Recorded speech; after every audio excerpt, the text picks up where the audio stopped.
January 15, 1919, Boston's North End. The temperature hovers just above freezing. Horses clop along cobblestone streets.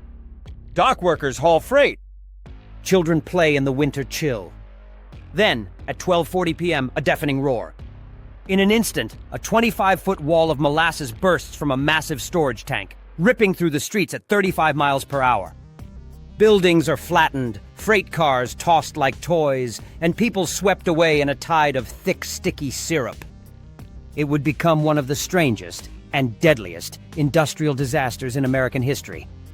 The tank belonged to the Purity Distilling Company, a subsidiary of U.S. Industrial Alcohol. Built in 1915, it was an engineering shortcut from the start. Thin steel walls, rivets that leaked, and inspections ignored. It was over 50 feet tall, 90 feet in diameter, and capable of holding 2.3 million gallons of molasses. This molasses was destined to be distilled into industrial alcohol for munitions. World War I had made it a valuable commodity. But by 1919, the war was over. The tank was full anyway, perhaps too full after a large delivery just days earlier. Inside, fermentation created gas, building invisible pressure against steel that was already cracking.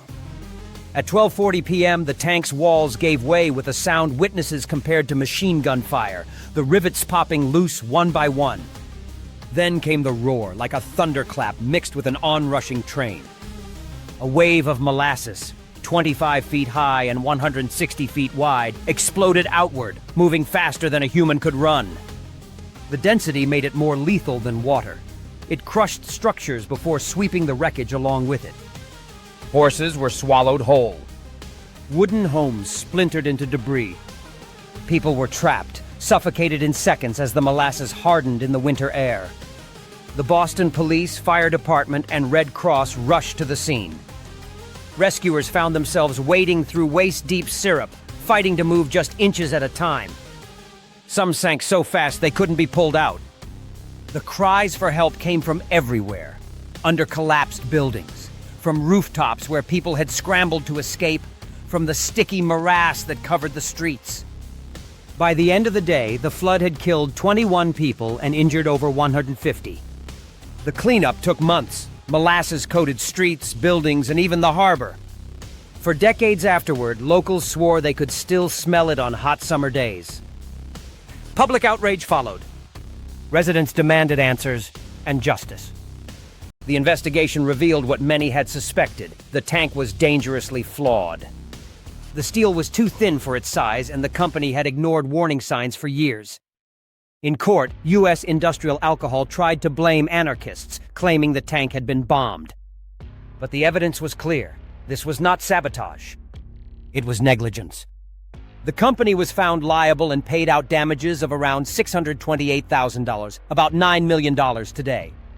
More importantly, the disaster led to stricter building codes, engineering oversight, and accountability for corporate negligence. The Great Molasses Flood remains a bizarre piece of American history, almost surreal in its details. But beneath the strange headlines lies a serious truth. The cost of cutting corners can be measured not just in dollars, but in lives. On that cold January day, Boston learned a hard lesson in safety and accountability, delivered in the stickiest, most unexpected way possible. And over a century later, the legend endures, the day a city was swallowed by molasses,